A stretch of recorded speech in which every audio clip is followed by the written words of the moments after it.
4일 정도 후면은 우리가 성탄절을 맞이합니다. 여러분, 성탄의 축복이 저와 여러분의 가정에 또 삶 속에 임하시기를 예수님 축복합니다. 예수님께서 성령으로 잉태하여 동정녀 마리아의 몸을 통해서 완전한 사람으로 태어나셨습니다.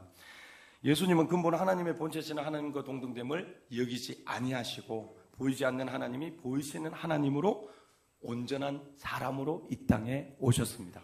여러분 믿으십니까? 근데 하나님께서 죄로 말미암아 멸망당하고 심판과 저주 가운데 살아가는 저와 여러분을 인간을 위해서 구원하시기 위해서 그의 독생자 예수 그리스도를 직접 이 세상에 보내셨습니다. 여러분, 예수님의 사명은 뭘까요? 여러분, 예수님의 사명은 아버지의 뜻을 이루시는 겁니다. 예수님께서 십자가에서 자신의 피를 흘리는 겁니다. 자신이 죽는 겁니다. 예수님이 이 땅에 오신 사명은 자기가 죽어서 인간을 살리는 거예요.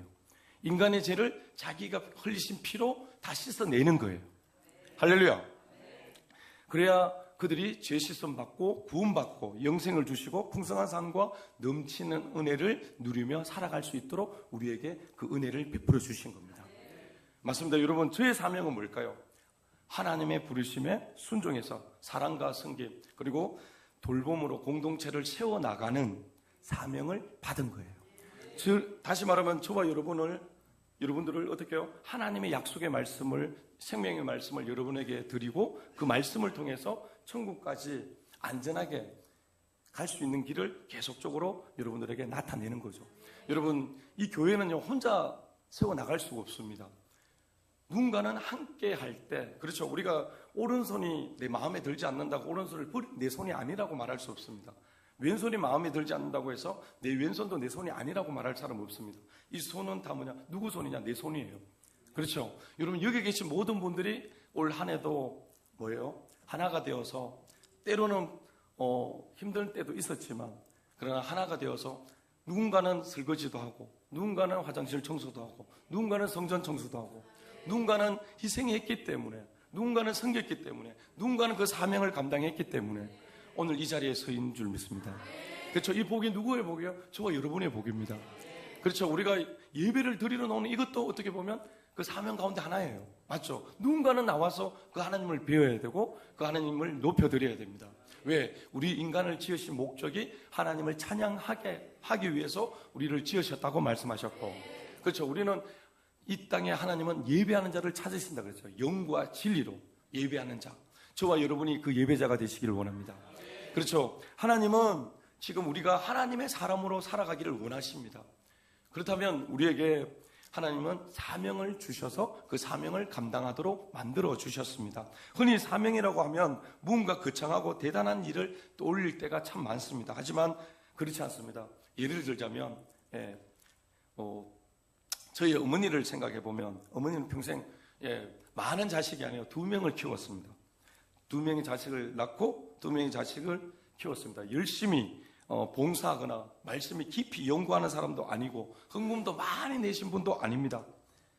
근데 그저 밥 메고 농사 지으면서 아이 키우는 평범한 촌부입니다. 그러나 어머니의 진짜 사명은 뭘까요? 그것은 바로 하나님이 쓰실 주의 종을 낳은 겁니다. 그리고 그 종을 기르고 하나님께 드린 거예요. 그렇죠. 여러분, 누군가는 이 사명을 모르고 살아갑니다. 지금 아마 저희 어머니는 그걸 모르고 있을 수도 있어요. 야, 내가 그게 내 사명이었나? 이렇게 모를 수도 있습니다. 그러나 여러분, 어느 날 보면 자식을 빼앗긴 것 같아요. 예전에 저희 아버지가 제가 그냥 목사가 아니라 그냥 평신도로 그냥 아직 제가 결혼하기 전이죠. 제가 예수님께 뺏겼다고 생각하더라고요. 저거는 맨날 교회만 다니고 눈만 뜨면 교회 가고 또 밤에도 보면 저녁에 퇴근해가 집에 와야 되는데 교회 가가 있고 막 이렇게 하면서 뺏긴 것처럼 생각을 하셨어요. 여러분, 지금도 그렇습니다. 집에 일이 있으면 형님이 다 일을 하죠. 제가 왜? 저는 하나님께 지금 부름받은 종으로서 이 자리에 서 있기 때문에 한 사람의 부모의 자식으로 살아가는 게 참 어려운 자리예요. 왜냐하면 생명이 달려있거든요. 제가 느끼면서 이렇게 참 많은 게 뭐냐면은 여기 한 사람 한 사람이 지금 사단은 천국을 가지 못하게 만들려고 하나님 말씀을 듣지 못하게 하려고 지금도 어떻게 해요? 생명을 빼앗으려고 합니다. 그 생명은 생명의 말씀이세요.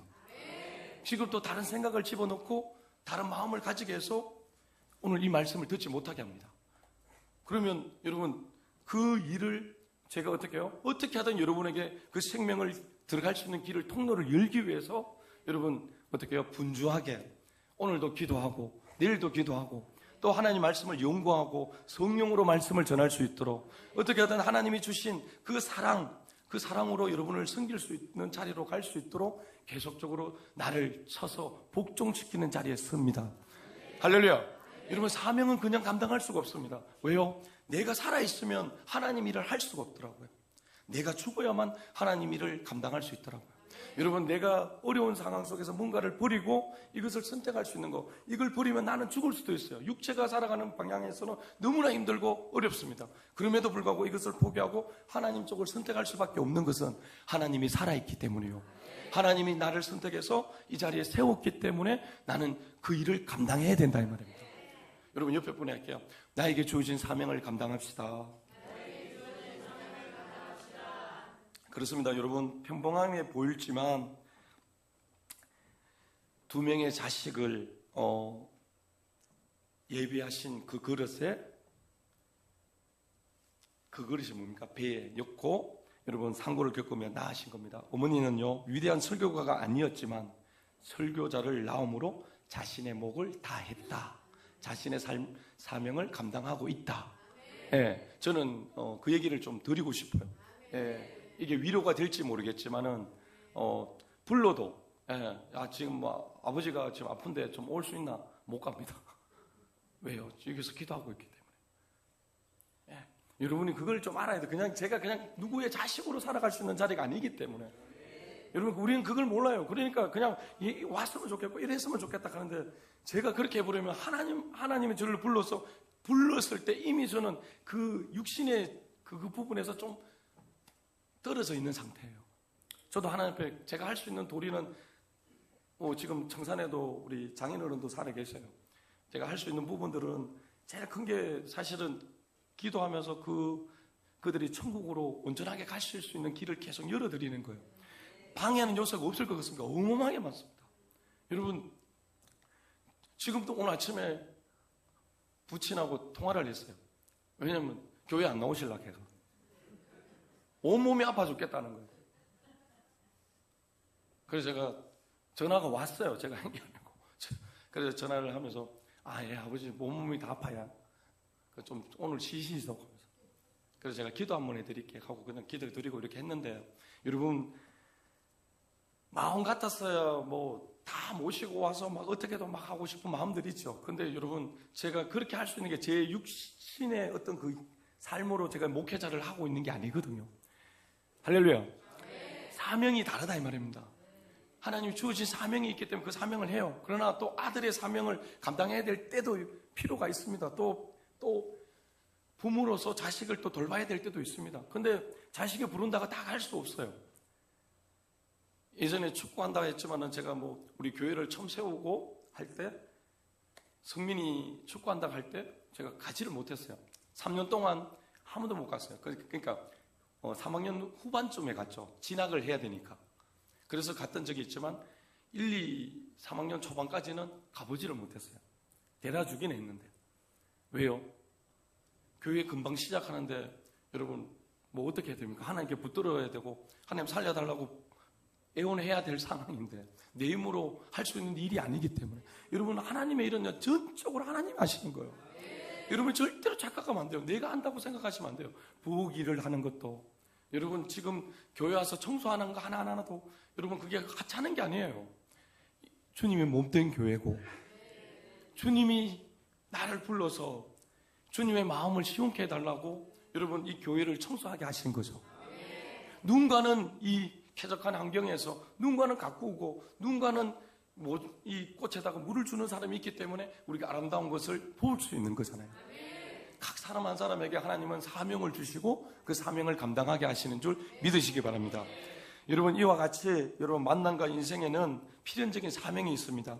마리아의 약혼남이었던 요셉에게도 사명이 있고 또 요셉의 약혼녀였던 마리아에게도 사명이 있었음을 믿습니다. 여러분, 이번 시간엔 요셉과 마리아에게 사명에 대해서 깊이 살펴보고자 합니다. 여러분, 세상의 모든 만남에는 사실 우연이란 존재가 있지 않습니다. 여러분, 저와 여러분이 만나는 것도, 제가 사모와 제가 만나는 것도 여러분 우연이 아닙니다. 필연적인 관계입니다. 하나님 계획 속에 있다 이 말입니다. 아멘? 여러분, 믿어야 믿어요. 여러분, 하나님이 여러분 예수를 만난 게 그게 우연입니까? 아니에요. 필연이에요. 하나님 계획 속에 있다 이 말입니다. 하나님이 불러주시고 선택하시고 불러주시고 오늘 이곳에서 함께 예배드리게 하셨다 이 말입니다. 우연하게 앉아있는 게 아니에요. 우리 옆에 계세요. 하나님 계획 속에 있습니다. 아멘. 그러니까 나는 행복한 거예요. 왜? 하나님의 계획 속에 내가 존재하고 있다는 거죠. 여러분, 제가 어떤 분이 천국을 갔다 왔는데, 천국을 갔다 오신 그 상황 속에서 자기를 나타내는데, 자기가 천국에 올라갔는데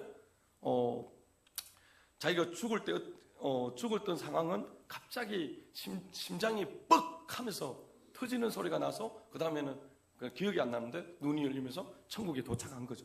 갔는데 그 천국에서 입구에서 저쪽을 바라보니까 두 줄이 있는데 한 줄은 지옥으로 가고 있고 한 쪽은 천국으로 올라오고 있답니다. 그 사람들의 얼굴의 빛이 다 달라요. 한쪽은 너무나 행복하게 여러분, 이 땅에서 가장 밝게 웃는 그 이상의 웃음과 빛을 가지고 막 들어오는데 이쪽에는 시커매가지고 막 깜깜해가 막 인상이나 인상은 다 썩어 가더라고요. 여러분, 오늘 빛 앞에 나왔는데 웃어야죠. 맞죠? 우리는 천국으로 가는 사람들이잖아요. 맞죠? 네, 할렐루야. 근데 이쪽으로 가는 사람들이 보니까 돈을 사랑하는 사람들은 머리부터 발끝까지 돈으로 치장을 다 해가 걸어가고 있어요. 어떤 사람은 정원에서 잔디 깎고 정원을 꾸미는 이걸 너무 사랑했는 거예요. 누구보다? 예수님보다. 그러니까 그 사람은 머리부터 발끝까지 다 풀과 나무로 다 치장대가 걸어가고 있어요. 지옥으로. 여러분, 어떤 사람은 머리가 이만하답니다.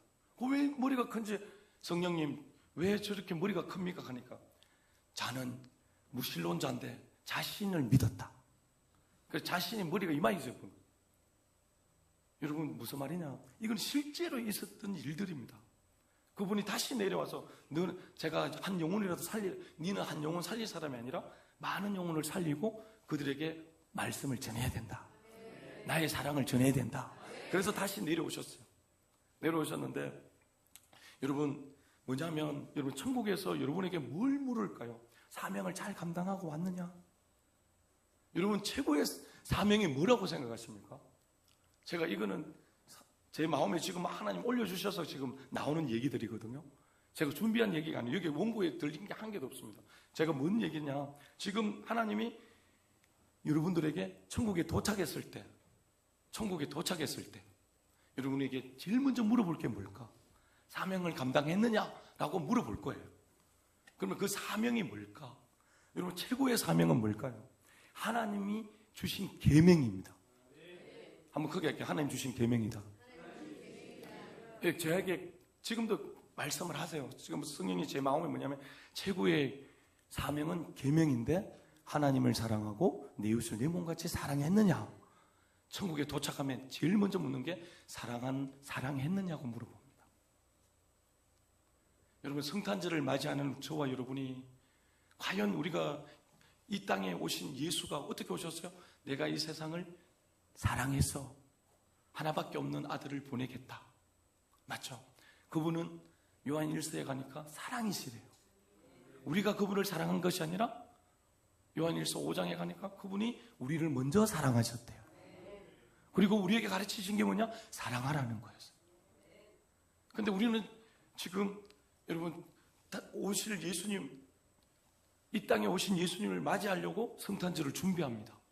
과연 내 마음에 주님이 천국에 도착했을 때 물어보실 그 사명을 우리는 감당하고 있나? 다시 말하면 하나님은 사랑하는데 내 이웃은 사랑하고 있느냐? 내가 선택한 남편, 내가 선택한 아내, 내가 낳은 자식, 나를 낳아주신 부모, 가깝게는 그들을 나는 사랑하고 있느냐? 어떤 일을 하면 그것이 내가 사명이라면 그 사명 안에서 작은 사명이지만 그 사명조차도 나는 싫어하고 원망하고 불평하며 살아오지는 않았느냐? 주님이 왜 우리에게 물어봤을까요? 어떤 사람이 천국에 도착했죠. 아까 그랬죠. 한 분이 도착했는데 너는 사랑했느냐? 사랑하는 법을 배웠느냐? 이렇게 물었는데 저는 남편과 이혼하고 원망하고 불평하며 억울해서 참 힘들게 살았지만 그러나 주님은 사랑합니다 하니까 천국에는 도착했어요. 그래서 너는 저쪽에 낮은 곳에 가야 된다라고 하시더라고요. 왜요? 사랑하지 않았어. 여러분, 이 성경을 짧고 짧으면 예수의 피라고 얘기합니다. 예수의 피는 사랑입니다. 하나님의 사랑이에요. 그 사랑이 아니면 아들을 내어줄 수가 없어요. 여러분, 그 사랑이, 여러분, 예수는 이 사랑을 전하기 위해서 사명을 감당하신 거예요. 하나님이 사랑이신 걸 알려주시려고. 그 사랑만이 저와 여러분을 구원해 줄 수 있는 유일한 길이기 때문에 그 사명을 감당하러 오신 거예요. 우리는 그 사랑을 받아서 그 사랑을 나타내야 됩니다. 오늘 요셉과 마리아가 하나님의 통로가 되었습니다. 여러분 뭐예요? 거룩한 하나님의 아들을 이 땅에 오게 하시는 통로가 됐단 말입니다. 뭐예요? 사랑의 통로입니다. 여러분 정말 여러분 우리는 어떻게 해요? 사랑하며 살아가야 돼요. 예수님을 누구보다 사랑하셔야 돼요. 여러분 내 아들을 내가 사랑할 수 없다면 여러분 누가 사랑해 줄 수 있습니까? 여러분 그 남편 누가 사랑해 줄 수 있습니까? 그 아내 누가 사랑해 줄 수 있습니까? 여러분 내 옆에 그분이 지금 남편이다. 그분 누가 사랑해 주겠습니까? 오늘 교회 몸이 아파서 못 나오겠다고 어린애처럼 징징댔지만 누가 사랑해 줄 겁니까? 그 아내가 사랑해 줘야죠. 그렇지 않습니까, 여러분?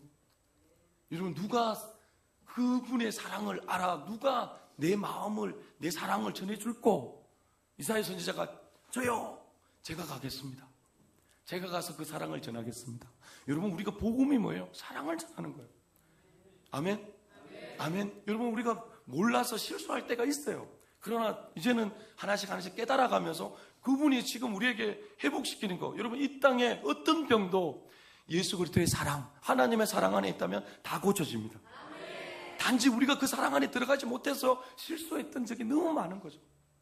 그래서 그 사명을 감당하지 못했습니다. 그러나 여러분 가장 큰 것은, 우리가 주신 큰 사명은 사랑하는 겁니다. 우리 옆에 보낼게요. 우리가 주신 가장 큰 사명은 사랑이다. 시작. 한 번만 더 할게요. 옆에 보낼게요. 사랑하며 살겠습니다. 아멘. 여러분 이게 예수가 오신 가장 큰 뜻이에요. 여러분 그게 사랑이죠. 그 사랑을 먹은 사람이 감사합니다. 그 사랑을 아는 사람이 기뻐하며 살아가요. 그 사랑을 아는 사람이 기도합니다. 아무나 기도 안 하는 게 아니더라고요. 왜? 그분의 사랑이 와야만 내가 사랑할 수 있거든요. 저는 짜라도 저는 제가 사랑이 많은 줄 알았어요. 그래서 그 사랑을 나타내려고 막 노력을 해봤죠. 근데 어느 순간에 어떤 문제가 그리고 하나 쌓이니까 여러분 사랑이 안 될 때가 있더라고요. 또 지식이 눌려버려서 사랑이 안 될 때도 있더라고요. 때로는 어떤 직무 안에서 직위를 받아서 부하 직원에게 뭔가를 할 때 가려서 사랑을 나타내지 못하더라고요. 근데 예수님은 하나님이신데, 창조주신데 그 모든 걸 다 버리고, 여러분 그분 자체가 뭐예요? 그래서 우리 마태복음 16장 24절에 자기를 부인하는 거죠. 자기 자신이 그래서 여러분 예수님이 오시면 내 영을 살리셨지만 지금까지 나라고 생각했던 혼이 죽어야만 영이 원하는 삶을 살아갈 수 있다. 맞죠? 그래서 영도 혼도 육도 점없도록, 흠없고 점없도록 만들어 주셔서 하나님 나라의 거룩한 하나님 자녀로 그곳에 함께 살 수 있는 자리에 서게 하신 거예요. 여러분 믿으십니까? 그렇다면 여러분 우리는 누구보다도 사랑하며 살아야 돼요. 한번 크게 할게요. 자기 이야기 한번 했습니다. 사랑의 사명을 감당하자. 시작. 그렇습니다. 여러분 오늘 저와 사모의 만남도 우연이 아니고 필연적인 거라고 말씀드렸던 것처럼 저와 여러분들의 만남도 필연적입니다. 오늘 이 자리에 하나님이 있게 하신 것은 하나님이 그 사명을 감당하게 하시려고 불러주신 줄 믿으시기 바랍니다. 그렇다면 요셉과 마리아의 만남 또한 인류의 구원을 위한 하나님의 치밀한 계획 속에 이루어진 필연적인 사건이었다. 하나님은 두 사람의 만남을 통해 메시아가 이 땅에 오실 길을 예비하셨다는 겁니다. 여러분 놀라운 거예요. 그렇죠. 그냥 우연이 없어요. 지금 여기 계셔서 부부가 나와서 만나서 지금 예배를 드리고 계십니다. 우연이 아닙니다. 오늘 여러분 만났던 그 남편, 그 아내, 여러분 하나님의 계획 속에 있습니다. 여러분 가정도 하나님의 계획 속에 있습니다. 여러분 그러면 행복해요. 하나님, 내가 하나님 안에 있구나. 내가 예수 안에 있구나. 그렇죠. 예수 안에 있는 사람들을 하나님이 지켜주신대요. 보호해 주신대요. 길을 인도하신대요. 오늘도 보시면 마리아와 요셉을 하나님이 인도하십니다. 어떻게 하라. 여러분 그렇게 우리에게도 그렇게 한다면 여러분 우리가 살아가는 모든 삶 속에 너무나 여러분 기쁨을 가지고 감사하면서 살아갈 수 있는 길이 열립니다. 그러면 요셉과 마리아는 어떻게 했기 때문에 하나님이 찾아오시고 어떻게 그런 가정이 열렸느냐. 여러분 우리도 가문을 바꿔야 됩니다. 아멘. 잘못된 가정에 여러분 가문이 내려왔다면 가문을 바꾸는 것은 저와 여러분이 해야 될 목이에요. 뭐예요? 하나님의 말씀으로 바꾸시면 돼요. 아멘. 그렇다면 여러분 먼저 요셉의 사명을 한번 볼게요. 하나님의 아들 예수 그리스도를 기를 육신의 아버지 요셉에게 사명이 없었을까? 요셉의 사명은 매우 구체적으로 치밀했는데 그것은 바로 아기 예수와 마리아를 보호하는 사명을 받았습니다. 여러분 오늘 제가 이 말씀을 나누지만 사실은 일반적으로 교회에서 많이 안 다루는 거예요. 그렇죠? 많이 이 사명에 대해서 생각을 가진 사람이 별로 없습니다. 근데 제가 이 말씀을 꼭 드리고 싶은 거예요. 왜? 하나님 우리에게 사명을 맡기시기 때문에 내일 모레 예수님 오신다면 그 사명을 다 감당했느냐라고 우리에게 물어보실 거라는 거죠. 여러분 사랑이라는 것은 가장 큰 사명을 우리에게 주셨지만 복음을 전하는 거죠. 근데 여러분 그 외에도 각자에게 우리에게 임무를 완수할 수 있도록 그 사명을 우리에게 주셨습니다. 근데 이 말씀을 통해서 요셉은 어떻게 하나님의 인도하심을 받아서 사명을 완수했는지를 알아보기를 원합니다. 요셉의 사명은 구체적으로 무엇이었는가? 크게 두 가지로 나누는데 첫째는 아기 예수가 태어나기 전에 마리아를 보호하는 것이었습니다. 마태복음 1장 24절 25절 한번 볼까요? 시작. 요셉의 잠에서 깨어 일어나 주의 사자가 분부대로 행하여 그의 아내를 데려왔으나 25절 아들을 낳기까지 동침하지 아니하더니 나음의 이름을 예수라 하니라. 그렇죠. 지금 마리아가 성령으로 잉태했을 때 요셉은 파혼하지 않았습니다. 약혼했다는 거죠. 약혼했는데 지금 아가 낳았어요. 갑자기. 그러면 이게 다른 남자의 씨로 낳나? 의심할 수도 있습니다. 아직까지 몰라요. 아직 자기는 천사의 방문을 받지 않은 상태입니다. 여러분 그때 요셉은 파혼하지 않았습니다. 그리고 예수님이 법적인 다윗의 자손이 되게 했고 동침하지 않으므로 태중의 아기를 거룩함으로 지켰습니다. 아멘. 또한 만삭인 마리아를 호적하러 베들레헴까지 데려감으로써 여러분 혼자 남겨진 마리아가 받을 수 있는 오해와 위험으로부터 그녀를 보호했다 이 말입니다. 여러분 제가 좀 하지 못했던 것들도 있더라고요. 여러분 아닌데 하나님이 아니라고 하는 부분이 있는데 제가 이렇게 아내를 보호해야 될 부분이 있는데 제가 그렇게 하지 못하고 이것도 좋고 저것도 좋고 이렇게 말했던 부분들이 있는 것 같더라고요. 여러분 그런 것들은 잘못됐습니다. 여러분 남편이 아내가 깡패를 만난 아내를 보고 남편이 도망가면 되겠까요? 막아줘야 됩니까? 근데 꼭 그게 깡패만이 아니고 여러분 그게 때로는 집안에서 그렇죠. 그 아내는 남편만 보고 시집 왔잖아요. 근데 좀 지켜줘야 되는데 나는 이것도 좋고 저것도 좋고 해가지고 마음을 아프게 했던 시간들이 있다 이 말이죠. 근데 여러분 오늘 요셉은 마리아를 끝까지 지켜줬습니다. 아멘. 예수가 태어나기 전이에요. 그리고 두 번째는 예수가 태어난 후에는 아기와 마리아를 함께 보호해 주십니다. 우리 2장 13절 볼까요? 시작. 그들이 떠난 후에 주의 사자가 요셉에게 현몽하여 이르되 헤롯이 아기를 찾아 죽이려 하니 일어나 아기와 그 어머니를 데리고 애굽으로 피하여 내가 내게 이르기까지 거기에 있으라 하시니 21절 요셉이 일어나 아기와 그의 어머니를 데리고 이스라엘 땅으로 가니라. 그렇죠. 지금 헤롯 대왕이 아기를 죽이려고 만 2살 이하로는 다 죽이라고 지금 선포를 했습니다. 요셉은 그를 데리고 애굽으로 피신했다가 다시 이스라엘로 돌아옵니다. 여러분 갓난 아기와 사물을 데리고 국경을 넘어 피난길로 얼마나 험난한 길입니까? 만약 요셉이 가장으로서 그 역할을 감당하지 못했다면 마리아 혼자 이걸 겪는다면 얼마나 힘들었을 겠습니까? 그런데 요셉이 함께함으로 자기 씨로 낳은 자식이 아닌데도 불구하고 여러분 그렇잖아요. 우리가 내 자식 아니면 여러분 쉽게 자식으로 여러분은 이렇게 감당하기가 힘들지 않습니까? 그럼에도 여러분 요셉은 그것을 생각하지 않고 지금 천사가 하라는 대로 지금 어떻게 해요? 움직이고 있다는 거죠. 할렐루야. 여러분 우리가 살아가면서 여러분 이렇게 해야 될지 저렇게 해야 될지 모르는데 지금 하나님은 피하라는 거예요. 그 길로 가지 말고 이 길로 가라는 거예요. 그럴 때 여러분 우리가 어떻게 해요? 적극 순종해야 됩니다. 그렇죠. 여러분 하나님은 요셉에게 바로 이 보호자의 사명을 맡겼습니다. 세 번째 보면 하나님은 요셉을 어떻게 인도하셨는가? 요셉이 막중한 사명을 감당할 때 가장 큰 어려움이 무엇이었을까요, 여러분? 지금 일어나는 일을 당장 몰랐다는 겁니다. 당장 몰랐습니다. 마리아가 성령으로 잉태할 것도 몰랐고 헤롯이 아기를 죽이라는 사실도 몰랐고 헤롯이 언제 죽일지도 몰랐고 언제 돌아와야 안전한지도 몰랐습니다. 인간의 지식과 정보로는 도저히 이 일들을 알 수가 없습니다. 그러나 하나님은 요셉에게 꿈을 통해서 천사를 통해서 말씀하셨다 이 말입니다. 오늘 저와 여러분에게도 하나님이 꿈을 통해서 천사를 통해서 말씀하시기를 원합니다. 예, 어떻게 했습니까? 1장 20절에 보면 마리아 데려오기를 무수하지 말라고 합니다.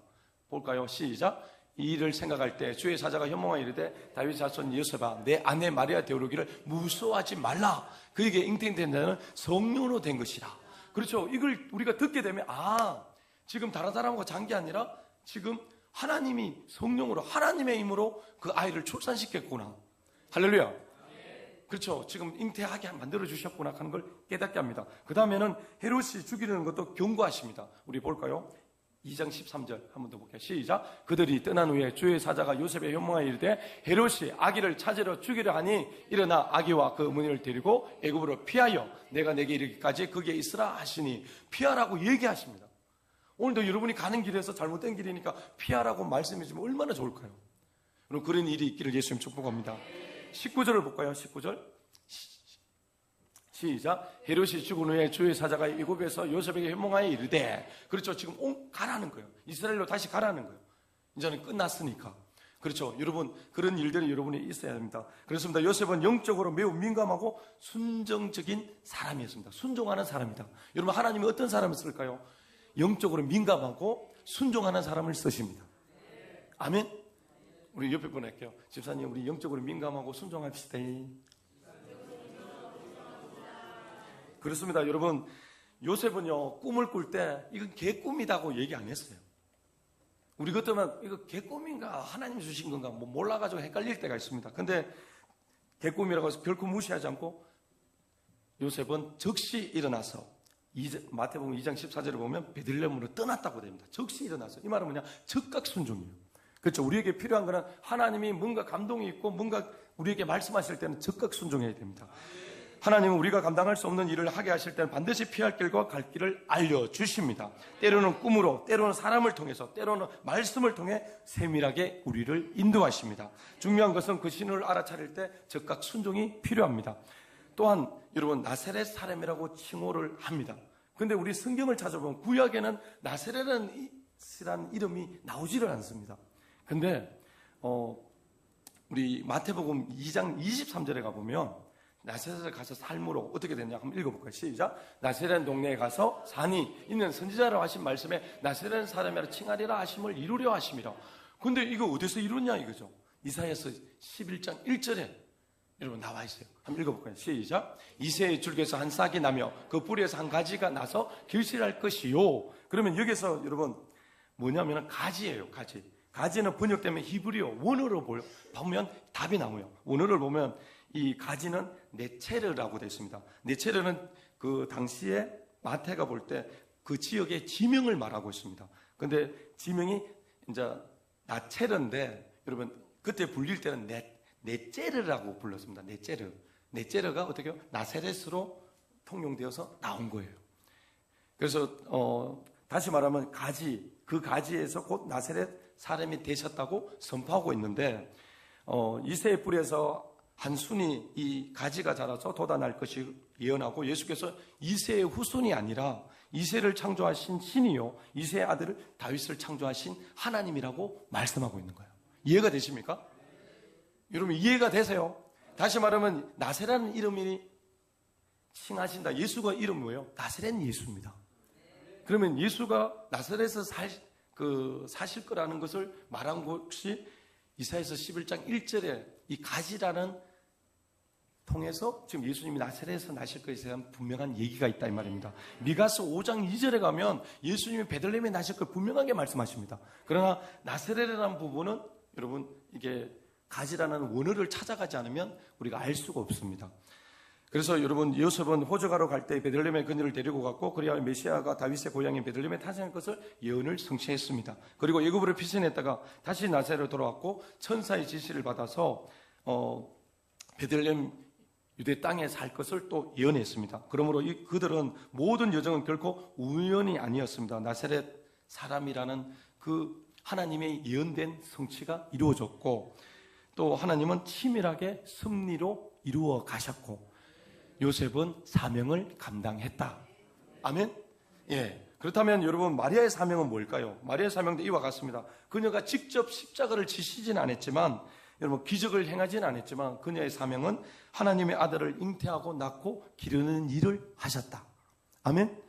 예. 마리아를 불렀습니다. 어떻게 사명을 감당하겠냐? 여러분 첫 번째는 메시아의 하나님 아들을 잉태하고 낳는 일이었습니다. 당시의 상황에서 마리아가 청천벽력 같은 일입니다. 왜요? 약혼한 사람이 아이를 갖는다는 것은 유대 사회에서는 뭐예요? 법적으로 결혼과 다름없는 게 약혼입니다. 근데 약혼녀가 남편의 아이가 아닌 다른 아이를 가졌기 때문에 임신했다는 이 자체는 율법으로 볼 때 신명기 22장에 나오는데 돌을 맞아 죽여야 되는 간음죄에 해당하는 일이에요. 다시 말하면 지금 마리아는 간음죄를 세상 사람이 볼 때는 간음죄를 지은 상태예요. 이해가 되십니까? 그러면 지금 마리아가 지금 이걸 감당할 수 있겠으면 여러분은 감당하겠어요? 어떤 분이 모르고 교회에서 자기가 회개를 했대요. 회개하고 그래서 목사님이 그래 회개했어요? 그러면 뭔 일인지 모르겠지만 사실적으로 있는 대로 말하세요 해가지고 교회에서 자기가 있었던 걸 상세하게 얘기를 했는데 교회도 못 다니고 원래 남편하고도 이혼하게 되고 바람 피운 걸 얘기해 버렸어요. 그러니까 자세하게 얘기하라 그러니까 자세하게 얘기해 버렸어요. 여러분 하나님 앞에 자세하게 하고 가족하고 있을 때도 자세하게 할 수는 있겠지만 교회 안에서 그거를 다 말할 필요 있어요 없어요? 사실 우리가 감춰야 될 부분도 있습니다. 근데 제가 왜 이걸 예를 들어서 말하냐면 이 당시에는 율법으로 볼 때는 돌 맞아 죽을 사람이에요. 이 엄청난 무게가 자기를 짓누르지 않겠습니까? 맞죠? 예. 그래서 하나님은 가브리엘 천사를 시켜서 마리아에게 말을 합니다. 내가 잉태하여 아들을 낳을 것이다. 그러니까 단순히 축하한다 이런 느낌이 아닙니다. 너는 이제 약혼남 요셉과 평범한 행복하게 살아가는 것을 포기해라. 사람들의 비난과 오해, 심지어는 죽음의 위협까지도 네가 받을 수 있다. 이런 경고예요. 여러분 그 무거운 여러분에게 지금 네 예수를 믿으면 네 집에서 지금 돌로 맞아 죽을 수도 있고 여러분 진짜 혼날 거다라고 그런 얘기를 듣는다면 여러분 예수를 믿는 게 쉬울까요? 제 주변에도 어떤 분이 남편이 낯들고 교회까지 찾아온 사람도 있었어요. 허리끈으로 집에서 때렸대요. 근데 그 남편이 지금은 돌아가셨지만은 예수 믿고 마지막에는 구원 받았어요. 근데 그 아내는 매일 교회 갔다 오면 허리띠로 맞았어요. 여러분 그런 상황 속에 여러분에게 제가 이 얘기를 왜 하냐? 여러분에게도 지금 내가 예수를 믿습니다. 지금 믿지 않는 남편 속에서 네 오늘도 교회 가나? 네 교회 사네? 이라고 얘기합니다. 왜? 여러분 보이지 않지만은 여기 교회라는 것은 내가 세상에서 세상의 임금은 세상의 신은 여러분 우리를 예수를 믿지 못하게 만들려고 하는 신들입니다.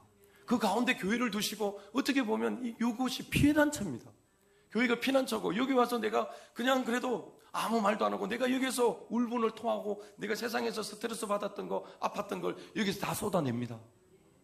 그리고 하나님은 나를 사랑하신대요. 세상에 어느 곳에도 나를 사랑한다는 말도 없는데 그 남편은 머쓱하기만 하지 사랑한다는 말도 안 합니다. 근데 교회 오니까 하나님이 날 사랑하신대. 그래서 또 힘을 얻고 다시 가서 또 사는 거예요. 또 세상을 이기고 또 이기고 또 살아갈 수 있는 길을 열어가는 거죠. 할렐루야. 여러분 무슨 말이냐? 여러분 우리에게 포기해야 될 사항들이 너무 많습니다. 과연 여러분에게 지금 하나님이 포기하라고 할 때 내가 이런 무게감을 느끼면서 여러분 그것을 포기할 수 있느냐? 네가 예수 때문에 이것을 포기할 수 있느냐? 어떤 목사님 저를 그런 얘기하더라고요. 네가 지금 당신이 다니고 있는 그 직장을 포기하면서까지 예수님을 믿고 주님의 종이 되기 위해서 그걸 포기하고 왔다는 걸 보면서 대단하다고 이렇게 얘기하시는 거예요. 저는 대단하다고 생각해 본 적이 한 번도 없는데 그분은 그렇게 말을 하더라고요. 여러분 어떻게 보면 내가 이 자리에 왔을 때 내 가족 중에 한 사람은 그런 얘기를 하더라고요. 너무나 개척교회는 힘들기 때문에 그 자기가 본 거는 뭐냐? 그 교회가 부도가 나가지고 그 교회 식구들이 목사님, 자녀들, 사모님 봉고차에 앉아서 거기서 삼각김밥 먹는 걸 봤어요. 그래서 제 가족 중에 그 한 사람이 우리도 교회 하면은 개척교회 하면은 봉고차 안에서 김밥 먹어야 되는가? 그런 걱정을 하더라고요. 여러분 왜 그런 걱정을 안 하게? 그런 진 눌리는 것들이 있어요. 근데 그거를 우리 자식들도 사실은 아버지를 내어줘야 돼요. 엄마를 내어줘야 돼요. 저들 오늘도 기도했었지만 사실은 목회자의 가정을 위해 기도 많이 해주셔야 돼요. 왜냐하면 우리가 신경을 많이 못 써요. 저들이 혼자 자라가야 되거든. 혼자 뚫고 나가야 되거든. 누릴 거 못 누릴 수도 있어요. 갖고 싶은 거 못 가질 수도 있고요. 근데 그걸 뭔가를 포기해야 돼요. 오늘 요셉도 지금도 누굽니까? 요셉도 지금 상당히 힘든 상황이었지만 마리아는 더 힘들죠. 자기가 복중에 지금 아이를 임신했으니까 돌로 맞을 수 있는 그런 상황 가운데서도 또 행복하게 살아갈 수 있는 그런 생활도 다 포기해야 되는 이런 그런 속에 지금 존재하고 있습니다. 이런 무거운 사명을 받았습니다. 마리아는 자신의 몸을 통해 하나님의 말씀을 육신이 되도록 자신의 인생의 전체를 담보로 내놓아야 됩니다. 다시 말하면 여러분 이 길을 가려면 내가 하나님 앞에 내 자신을 드려야 된다 이 말입니다. 내 자신을 드리지 않고는 이 길을 갈 수 없는 길이에요. 자기를 부인하고 자기를 십자가에 내어와야만 예수님을 따라갈 수 있는 제자가 될 수 있다고 하는 거예요. 아무나 제자가 될 수 있다면 다 제자가 됐겠죠. 그러나 제자로 따라가려면 포기해야 돼요. 우리 옆에 분에게요. 하나님을 따라가려면, 예수님을 따라가려면 포기해야 될 게 있습니다. 그렇죠. 우리는 포기해야 됩니다. 하나님 뜻이 하늘에서 이루어진 것처럼 땅에서도 이루어지려면 누군가는 희생적인 순종이 반드시 필요하다는 겁니다. 마리아는 바로 그 통로가 되는 사명을 부여받았습니다. 다시 말하면 순종이라는 하나님의 통로가 되어서 하나님의 아들을 잉태하는 축복을 받은 겁니다. 마리아는 어떤 준비된 그릇이었는지 혈통과 경건성을 통해서 또 알아볼 수 있습니다. 한번 볼까요? 두 가지가 있는데요. 예비된 하나님의 그릇이었던 마리아의 이유. 첫 번째는 그녀가 왕과 제사장의 혈통을 가지고 있었습니다. 흔히 요셉만 다윗의 자손이라고 우리는 생각하고 있지만 누가복음 3장의 족보에 따르면 마리아의 역사는 다윗의 아들 나단 계열의 후손이었습니다. 누가복음 1장에 보면 마리아 친족인 엘리사벳에 대해서 나오는데 당시 엘리사벳은 아론의 제사장의 후손이었어요. 그렇죠. 가문이었다 이 말입니다. 이게 누가복음 1장 5절에 나옵니다. 마리아의 어머니 쪽은 레위 지파의 제사장의 가문이었고 또 예수께서는 유다 지파의 왕권과 지방과 레위 지파의 제사장의 거룩한 집안이었어요. 다시 말하면 모든 이 제사장의 계열, 그 다음에 나단의 계열 안에 있었기 때문에 왕족의 계열, 이 두 가지를 다 예수님이 그 혈통을 따라서 올 수 있도록 마리아가 선택을 받았다 이 말입니다. 할렐루야. 그냥 마리아를 선택한 게 아니라 족보까지도 보면 그 가문이 양쪽으로 다 와서 지금 예수님이 나올 수 있는 길을 하나님이 만들어 주셨다는 겁니다. 둘째는 경건한 신앙의 유산을 가지고 있었는데 마리아는 친족 엘리사벳과 사가랴 하나님 앞에 이런 말을 합니다. 우리 누가복음 1장 6절 한번 볼까요? 1장 6절 있습니까? 제가 읽어드릴게요. 하나님 앞에 의인이요 주의 모든 계명과 규례대로 흠이 없이 행하던 자 이렇게 나옵니다. 다시 말하면 마리아도 경건한 가풍 속에 자랐던 사람이 분명하게 맞다. 이해가 되십니까? 아멘. 예, 여러분 말씀 뺏기면 안 돼요. 여러분 이게 왜냐하면 우리가 들어보지 평상시에 잘 듣지 않는 부분들이거든요. 근데 마리아를 선택했던 이유, 요셉을 선택했던 이유, 이게 다 이 안에 다 들어있는 거예요. 아, 이 사람을 통해서 이렇게 하나님이 아들을 보내셨구나. 할렐루야. 그렇습니다. 우리 한번 볼까요? 1장 6절 시작. 이 두 하나님 흠이 없이 행하더라. 그렇죠. 하나님 앞에 선택받은 자예요. 그래서 마리아도 경건한 가풍 속에 자랐던 사람이 분명히 맞고, 그리고 또 하나는 가브리엘 천사가 나타나 그에게 말을 걸어왔는데 마리아의 반응을 보면 의심하는 게 아닙니다. 기절하고 도망가는 그런 삶이 아닙니다. 그건 어떻게 해요? 그대로 받아들입니다. 천사의 말을 받아들입니다. 한 번도 의심하지 않습니다. 막 기절하지도 않습니다. 내가 어떻게 하나님 아들을 내가 어떻게 잉태할 수 있습니까? 뭐 이런 거에 대한 막 놀라고 막 이런 게 없습니다. 그대로 받아들입니다. 그래서 하나님은 마리아는 대낮에 천사를 대면할 만큼의 영성이 깊었던 사람이었기 때문에 그대로 받아들였다.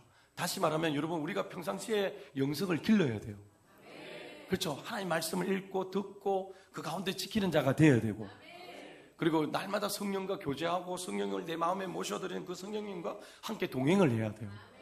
그래야 내 영성이 계속 깊어집니다. 그래서 하나님은 거룩한 씨를 담기 위해 수대에 걸쳐 기도로 준비된 정결한 태를 예비하셨고 그에게 가브리엘 천사를 보내신 것입니다. 다시 말하면 지금 마리아를 정결케 만들었어요. 사단 마귀가 귀신들이 전범하지 못하도록 막아주시고 가문의 혈통을 통해서도 그 길을 열어주셨던 하나님이시다는 것을 우리에게 말씀합니다. 그러면 하나님은 어떻게 마리아를 설득할 수 있었는가? 여러분, 불가능을 가능하게 만들어진 것은 아무리 경건한 마리아이더라도 처녀가 아이를 낳는 것은 사실적으로 이성적으로 우리가 받아들이기 힘든 일입니다. 그러나 여러분, 자신이 얘기합니다. 나는 남자를 알지 못합니다. 어찌 일이 있습니까? 라고 합니다. 그러나 가브리엘 천사는 두 가지 약속을 그에게 얘기합니다. 첫째는 성령의 능력이 그녀 위에 머무르고 하나님 능력이 그녀를 덮을 것이라고 말씀합니다. 누가복음 1장 35절입니다. 시작. 천사가 대답하여 이르되 성령이 내게 임하시고 지극히 높으신 이의 능력이 너를 덮으시리니 이름으로 나실 바 거룩한 이는 하나님의 아들이라 일컬어지리라. 그렇죠. 뭐예요? 그녀에게 잉태게 된 것은 요셉의 씨를 받은 것도 아니고 마리아의 생물학적 방법으로 낳은 것도 아니고 오직 창조주 하나님 그의 권능으로 마리아의 자궁을 덮어주시고 자궁을 깨끗하게 하시고 악한 영의 침투를 막아주시고 거룩한 하나님의 아들을 출산할 수 있도록 만들어 주셨다 이 말입니다. 할렐루야. 다시 말하면 하나님의 능력으로 네가 잉태되고 하나님의 능력으로 그 아들을 네가 출산할 수 있도록 하나님 만들어 주시겠다는 약속입니다. 두 번째는 엘리사벳의 임신 소식을 알아보라는 겁니다. 우리 1장 36절 한 번 더 읽어볼게요. 시작. 보라, 내 친족 엘리사벳이 늙어서 아들을 배었느니라. 본래 힘선하지 못한다고 알려진 이가 이미 6달이 되었느니. 그래서 마리아를 어떻게 설득시켰냐? 지금 하나님이 성령으로 잉태하셨다. 또 하나는 뭐예요? 보라, 엘리사벳이 이미 임신한 지가 6개월이 됐다는 거예요. 그전에는 임신하지 못했던 사람이잖아요. 나이가 많아가지고 경수가 끊어진 사람이에요. 근데 그가 지금 임신했다는 거예요. 그걸 본다면 너에게도 가능하다는 거죠. 너에게도 그 일이 하나님이 하시면 된다는 거죠. 그렇죠. 우리가 이런 의심들이 많아요. 하나님이 오셔서 야, 너 그 길을 갈 거야. 저에게도 그럽니다. 야, 너 이런 데서 네가 설교할 거야. 너 이런 성전이 생길 거야. 그런 얘기를 합니다. 근데 제가 그게 될까요? 그렇게 되겠습니까? 근데 저 옆에 한번 봐봐. 저 목사님은 저렇게 됐죠. 저분은 어떻게 저렇게 됐을까? 저분도 보니까 너무 가난한 집이었고 정말 힘든 상황 속이었는데 저들이 이 대한민국을 대표하는 교회를 이루었잖아. 그럼 너도 할 수 있잖아. 아멘? 그분이 믿는 하나님이나 내가 믿는 하나님은 똑같습니까? 다릅니까? 똑같죠? 똑같죠? 그렇죠. 여러분 지금 얼굴도 뭐예요? 주님을 사랑하는 얼굴로, 지금 옆에 있는 이웃을 사랑하는 얼굴로 앉아있어요. 할렐루야. 왜? 내 안에 그분이 오셔서 오늘도 나에게 이 사명을 맡기시는 거예요. 너에게 지금 만약에 그 아이를 낳을 수 있는 권한을 주신다면 여러분들은 어떻게 받아들이시겠어요? 할렐루야라고 받아들이겠습니까? 아니면 오늘 아마 받아들이기 힘들 때 이렇게 하나님도 여러분을 설득하러 오셨을 거예요. 성령이 너에게, 하나님이 성령이 내게 임하시고 지극히 이의 높은 능력이 너에게 덮을 것이다. 그리고 저 사람을 봐라. 저 사람을 보면 너도 그 일을 할 수 있어. 이렇게 말씀하신다 이 말입니다. 여러분, 결정적인 징표를 보여주셨습니다. 그래서 여러분, 마리아는 그 소식을 믿고 받아들였고 세례 요한이 잉태한 엘리사벳을 미리 준비한 것처럼 자신도 예수님 오실 그 길을 준비하는 자리로 들어가게 된 겁니다. 그렇다면 우리는 왜 마리아의 위대한 순종이라고 부를 수 있습니까? 1장 38절입니다. 1장 38절에 보면 이 얼마나 순종했는지, 얼마나 대단한 사람인지를 알 수 있어요. 한번 읽어볼까요? 시작.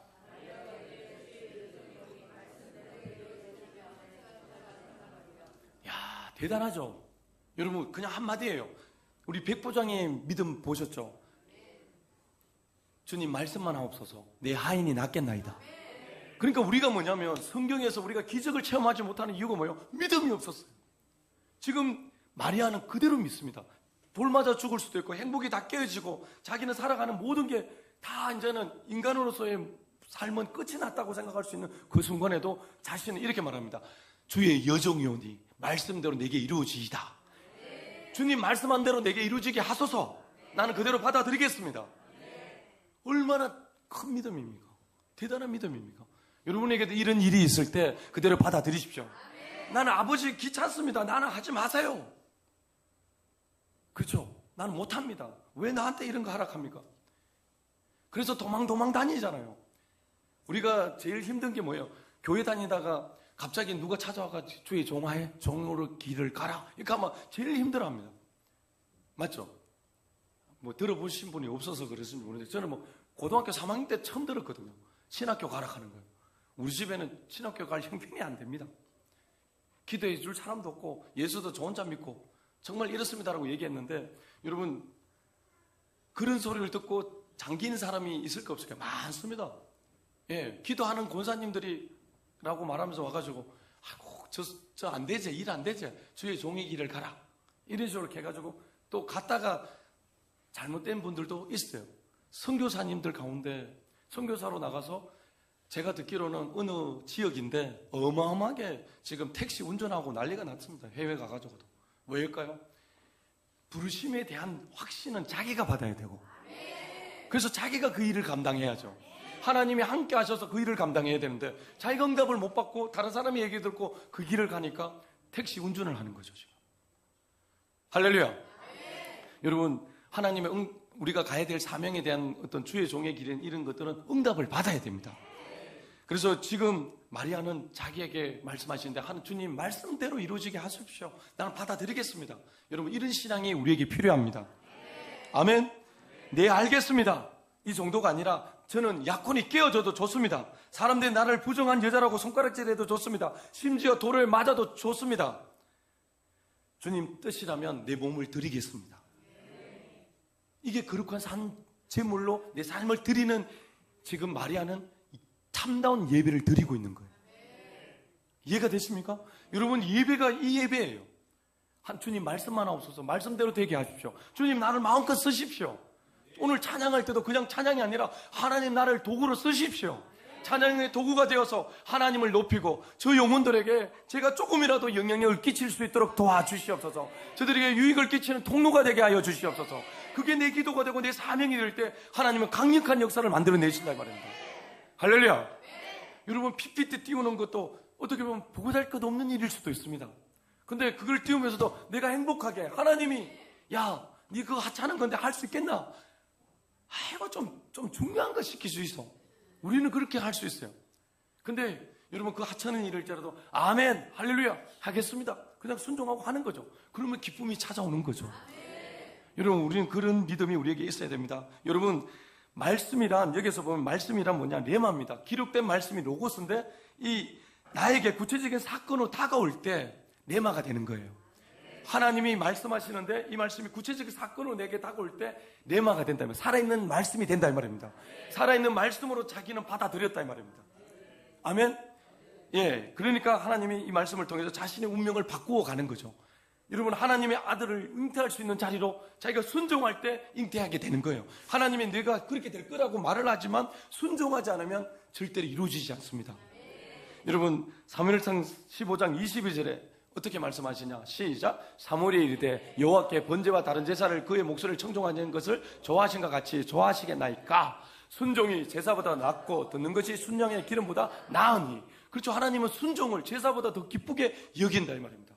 우리 그렇게 내 평생 하나님 말씀에 순종하며 살리라. 시작. 그래서 순종하는 사람에게 큰 일을 맡깁니다. 여러분이 큰 일을 하고 싶다면 순종하십시오. 작은 일에서부터 순종할 때 하나님은 그 길을 인도하십니다. 그렇다면 오늘 이 말씀을 우리에게 주는 교훈은 무엇일까? 다시 말하면 여러분 두 가지가 있는데, 첫째는 누구에게 자신만의 사명이 있다는 것을 깨닫게 하십니다. 마리아처럼 전면에 나서서 큰 일을 행하는 사람도 있지만 엘리사벳처럼 마리아의 믿음을 돕는 사람도 있다. 또 나의 어머니처럼 주의 종을 낳고 기르는 그 임무만 맡은 사람들도 있다. 아멘? 예, 사명이 다 다르다. 그러나 사명을 다 주셨다. 여러분, 저는 아마 그냥 제 마음에는 그래요. 어머니 이름이 생명책에 임무완수라고 적혀 있을 거라고 저는 생각합니다. 예, 나와서 주의 종으로 바쳤잖아요. 예, 그러면 임무완수인 거예요. 그래서 생명책에 기록이 되어서 아마 그것을 하나님이 높이 평가할 겁니다. 거기에 대한 상이 분명히 있습니다. 예, 모르고 계셨으면 오늘 그대로 받아들이시면 됩니다. 예, 그리고 두 번째는 사명에 반드시 하나님이 도우심이 있다.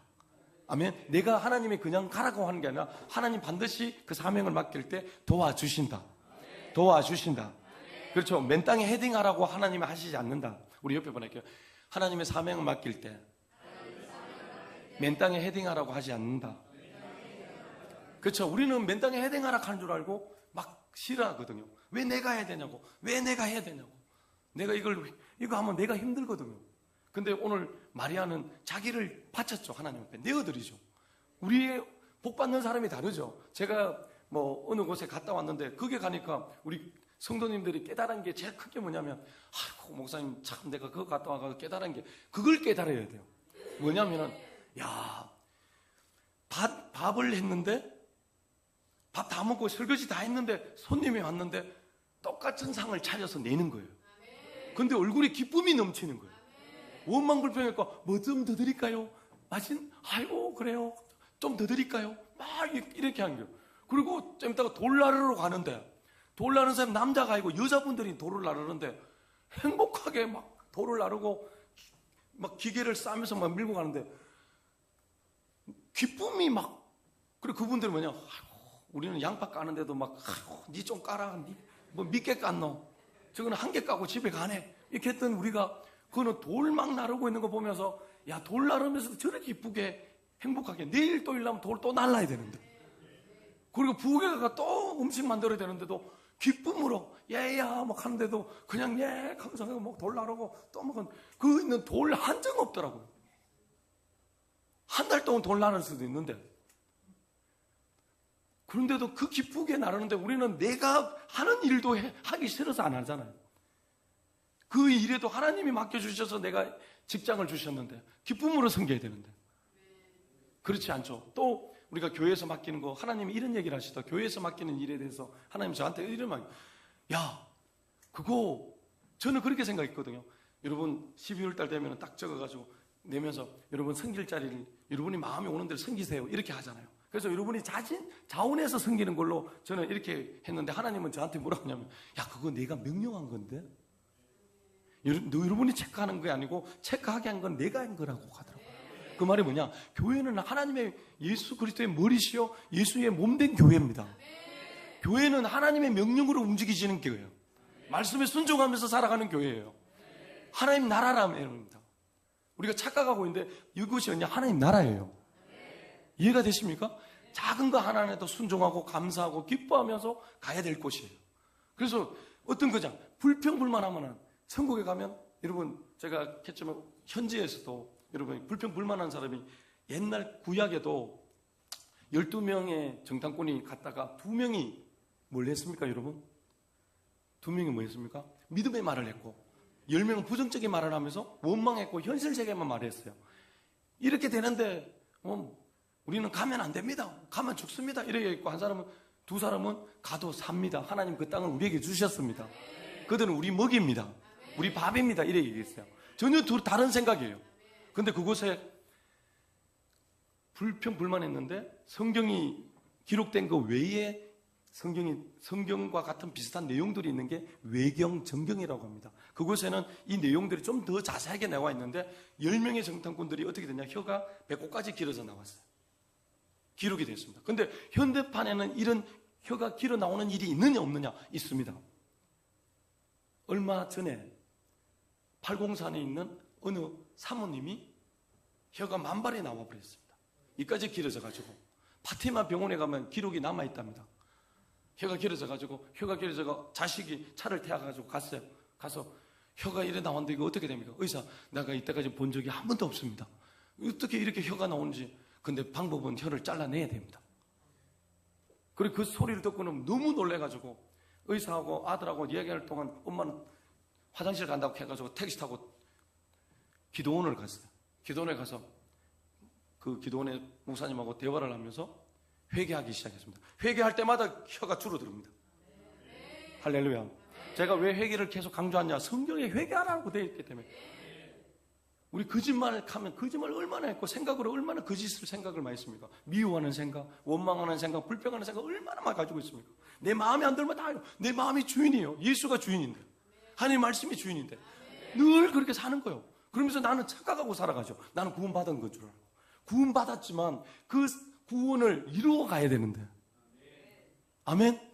그 생각을 바꿔야죠. 하나님 사랑이라 사랑을 전하면서 살아야 되는데 사랑하지 않고 살거든요.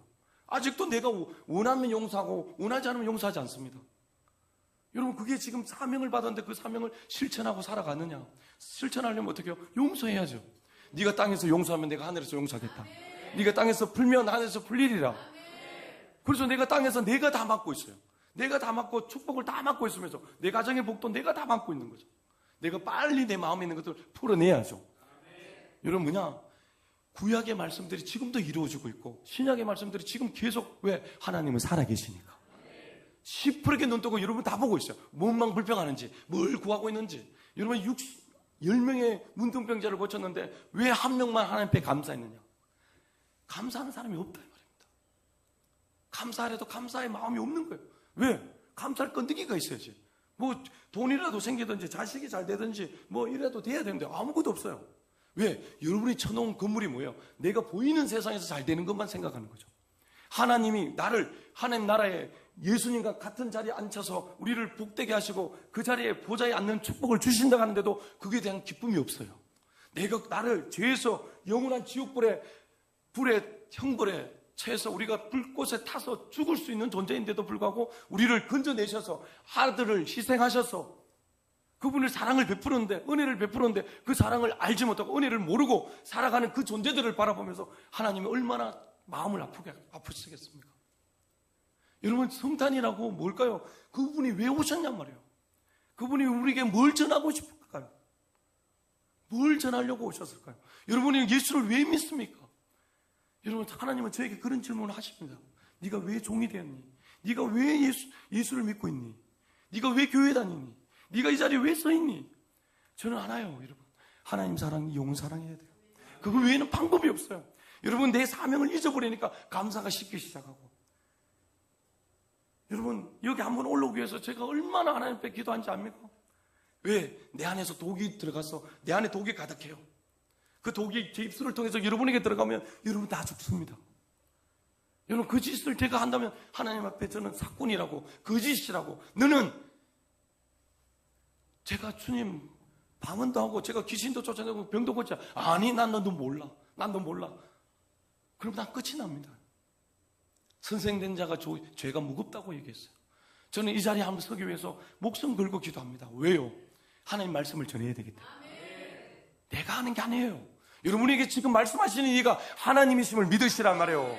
제가 하는 게 아니에요. 여러분, 오늘도 요셉도 마리아도 여러분 그 극한 상황 속에서도 하나님의 말씀을 즉각 순종하고 일어나서 바로 떠나고, 여러분 즉각 순종해서 주의 말씀대로 이루어지게 하옵소서.